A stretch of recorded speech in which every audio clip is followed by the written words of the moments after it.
my name is Sherla. Hello, my name is Alvina. Hello, my name is Takuya. In this video, we will be presenting our ebook for our final exam project on etiquette and protocol with Ma'am Amelda as our lecturer. So our topic is about social etiquette and table manners in Bali, East Nusa Tenggara, and also West Nusa Tenggara.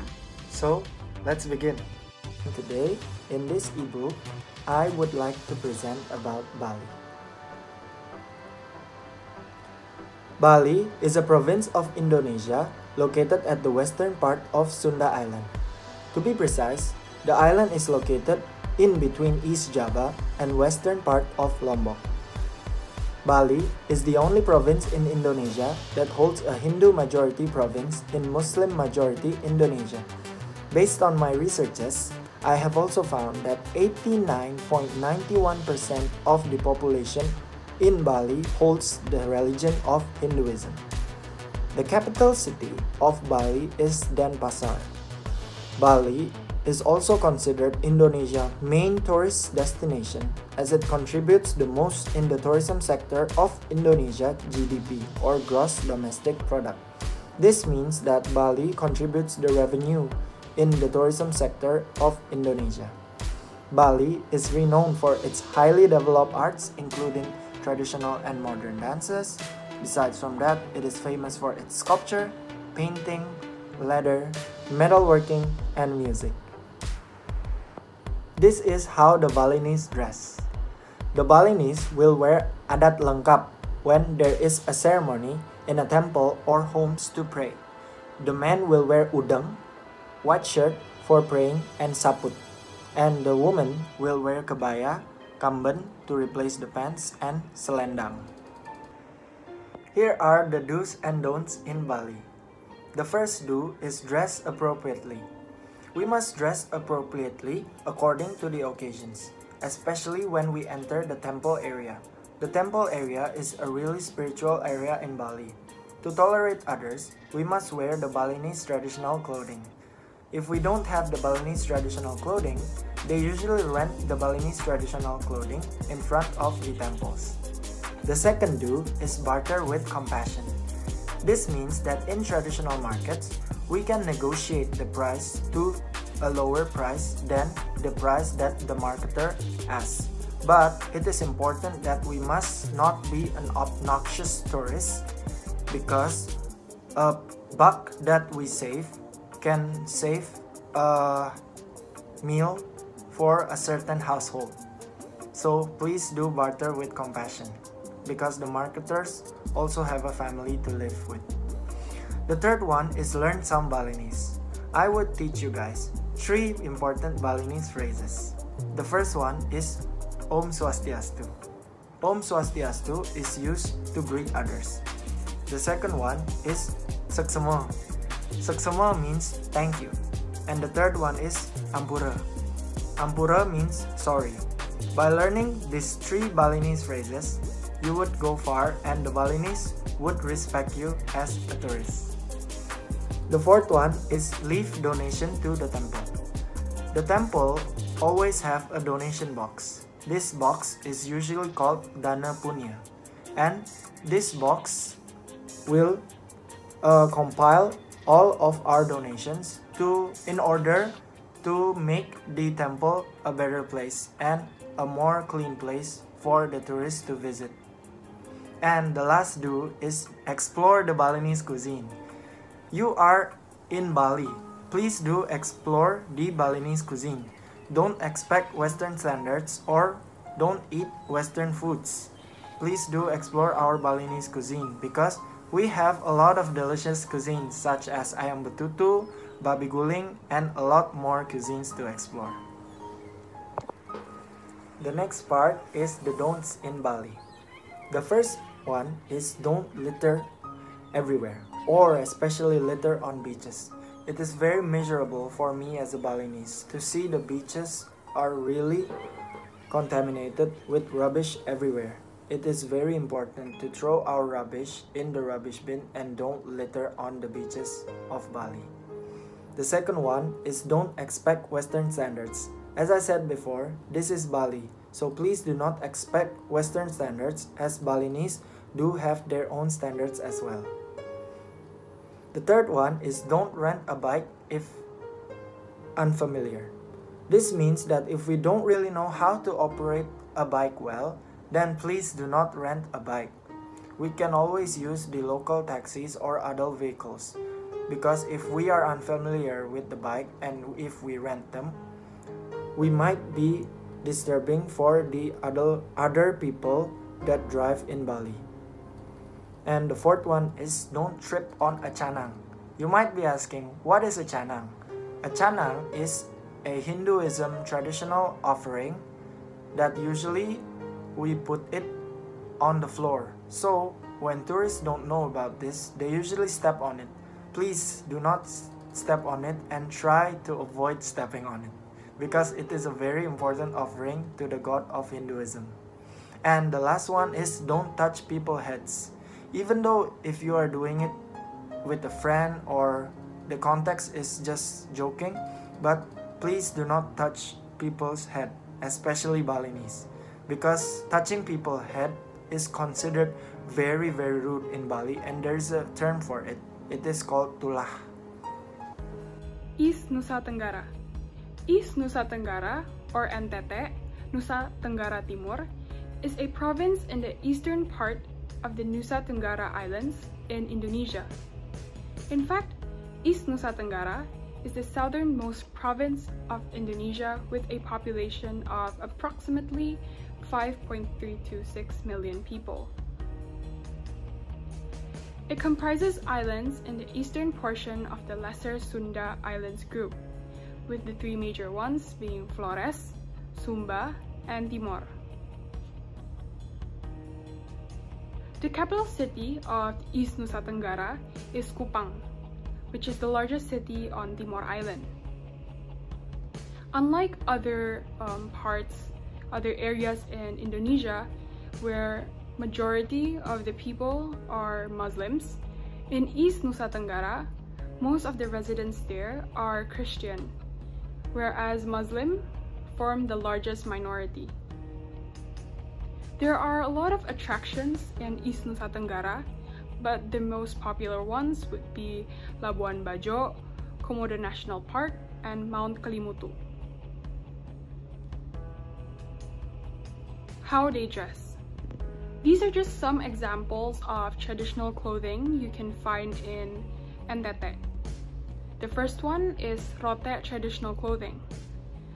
This traditional clothing is from Rote Island and is also one of the most well-known traditional clothing in Indonesia. We also have Dawan traditional clothing, and this traditional clothing is from the Dawan tribe, Amarasi, and are more unique in comparison to other traditional clothings as they consist of a lot more accessories. There's also Helong traditional clothing. This traditional clothing is from the Helong tribe, which originates from Timau and Semau Island. Moving on to do's and don'ts in East Nusa Tenggara. Do. Use Bahasa Indonesia to avoid misunderstandings. It's better for visitors, especially foreigners, to use a little bit of Bahasa Indonesia. For instance, thank you, which is terima kasih, or excuse me, which is permisi. Foreigners will feel more welcomed when they speak Bahasa Indonesia, and the residents there will actually feel glad hearing those phrases. Visitors should also count on ojeks or motorcycle taxis to get around the island. They should just trust the locals' knowledge on the area, since the areas there are full of cliffs and hills. Visitors should also prepare a cell phone with SIM cards from different providers for better internet access, since you can lose internet connection in these types of areas. Don'ts. Do not take pictures before asking for someone's permission, since it can make them feel uncomfortable.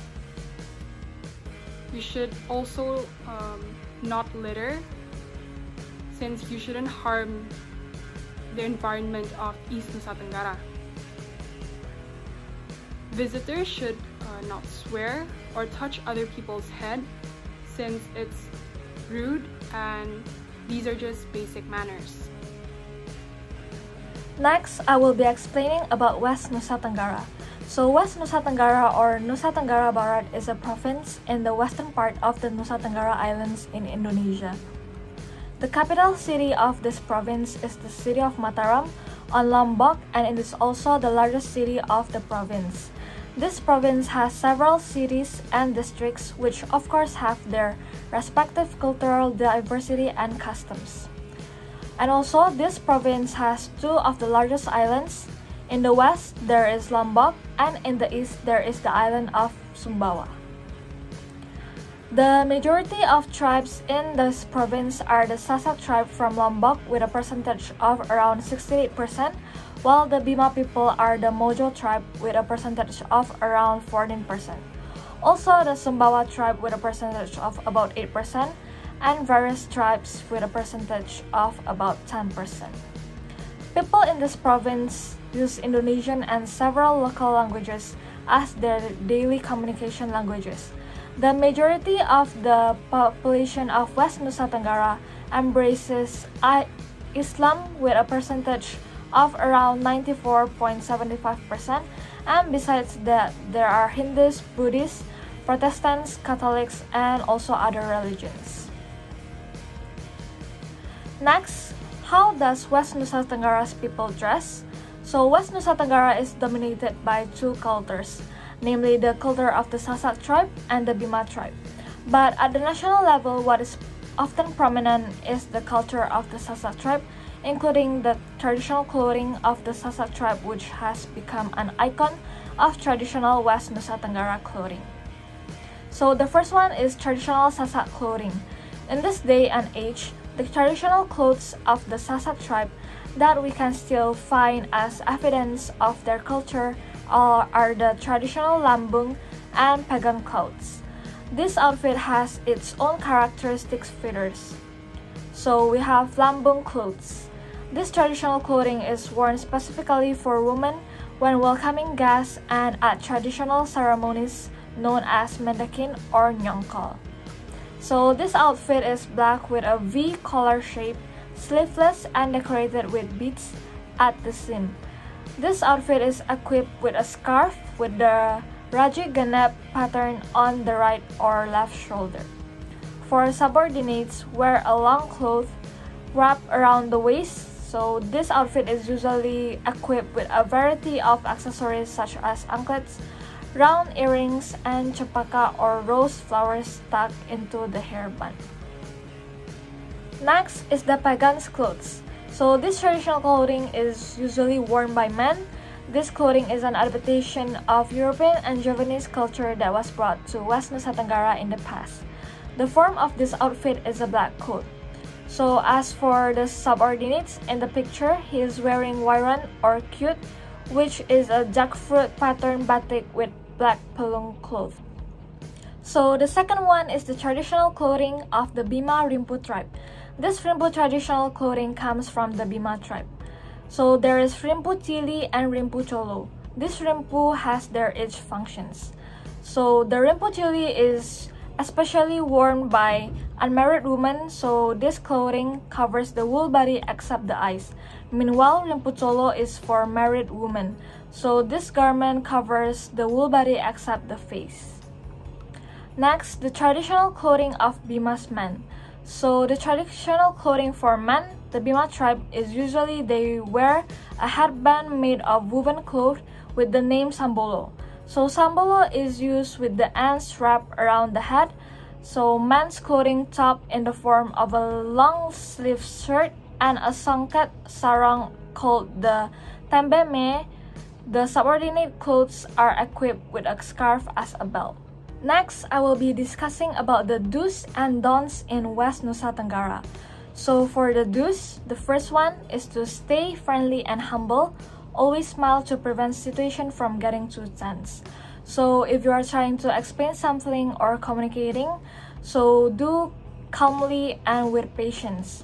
A smile goes a long way when haggling. Also, it prevents the situation from getting too tense and negative.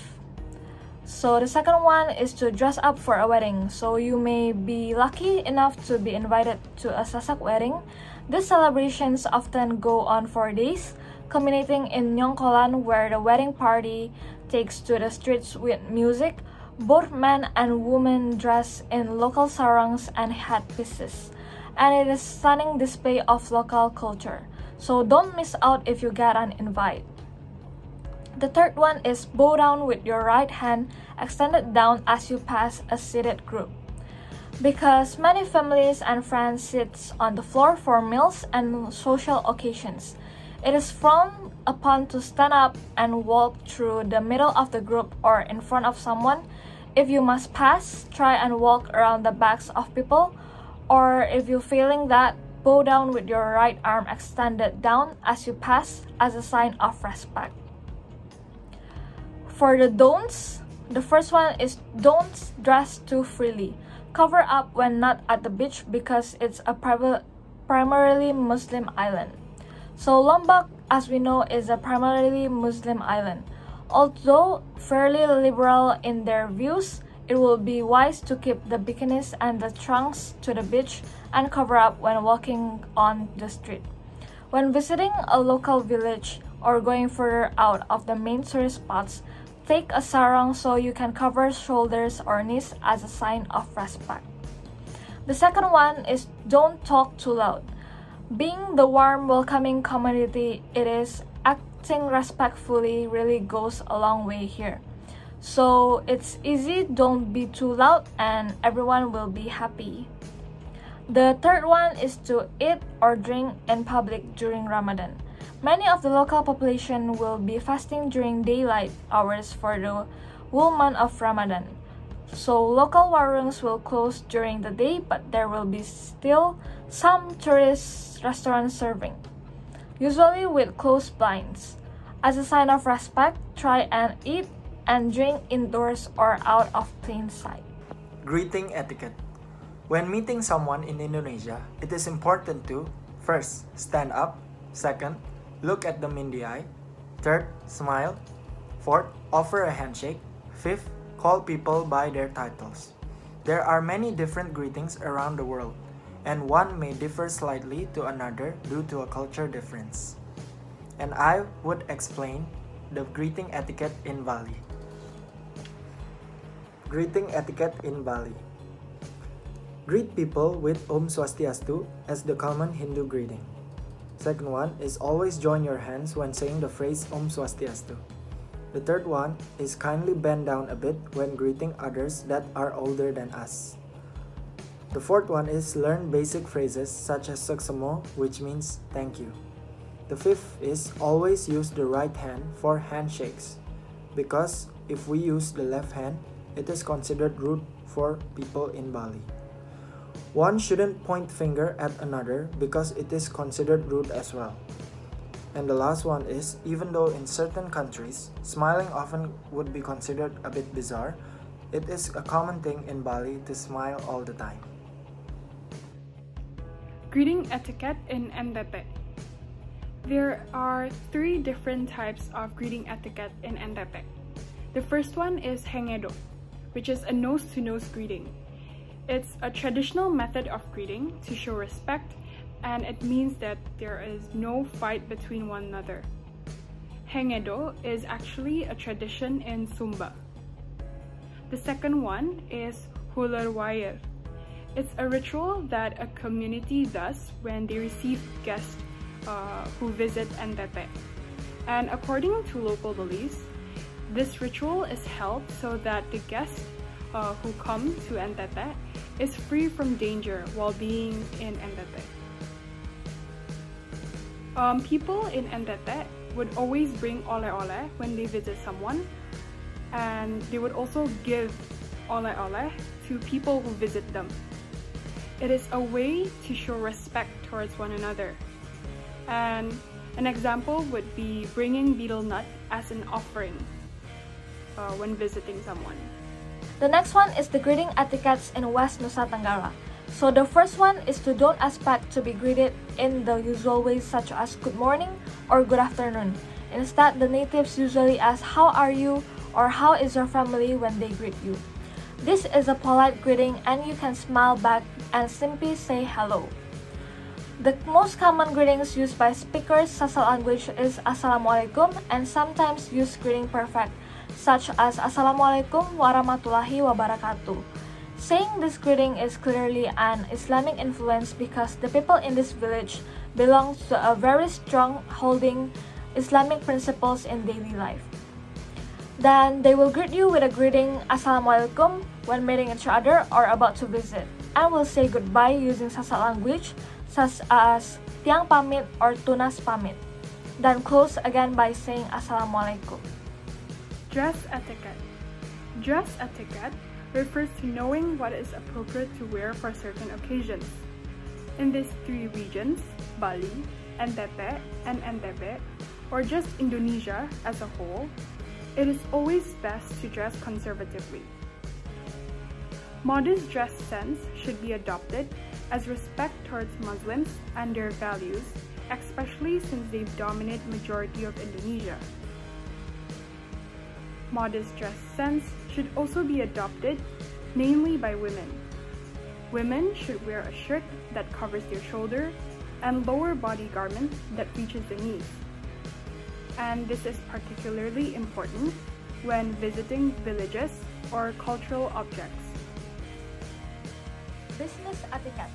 Business etiquette refers to the requirements and expectations of social and business behavior. It basically boils down to demonstrating good manners. So business etiquette is about building relationships with other people. So the first business etiquette is to arrive on time, but consider that your Indonesian counterpart may be late to a meeting. Try and be flexible with your time planning to allow for this. The second one, foreign visitors are expected to dress smartly for business meetings, either in suits or traditional shirts. Wearing a batik fabric is likely to be met with appreciation. The third one is to greet everyone in the room individually with a handshake. Lastly, do not interrupt an Indonesian. They will usually give you plenty of room to speak and often show a great amount of respect during conversation. If you do not do the same, they may be too intimidated to share their opinions at all. Table manners. First one is wash hands before eating, especially eating with bare hand. Second one is never eat or pass food with your right hand, as using left hand is considered impolite. The third one is eat with mouth closed. Do not make any noise when chewing. The fourth one is do not lean your back to the seat and fold your hands when you are at the dining table. Fifth one is when sitting on the floor to eat, make sure you sit in a position where soles of your feet are not showing. Duduk bersila or cross-legged position is acceptable. The last one is let elders or hosts eat first, and only start once they say silakan or please, or if permission has been granted. To sum up, that's all for our presentation about social etiquette and table manners in Bali, NTB, and NTT. Hope you guys enjoyed watching it, and also thank you for taking time to watch our video. Thank you.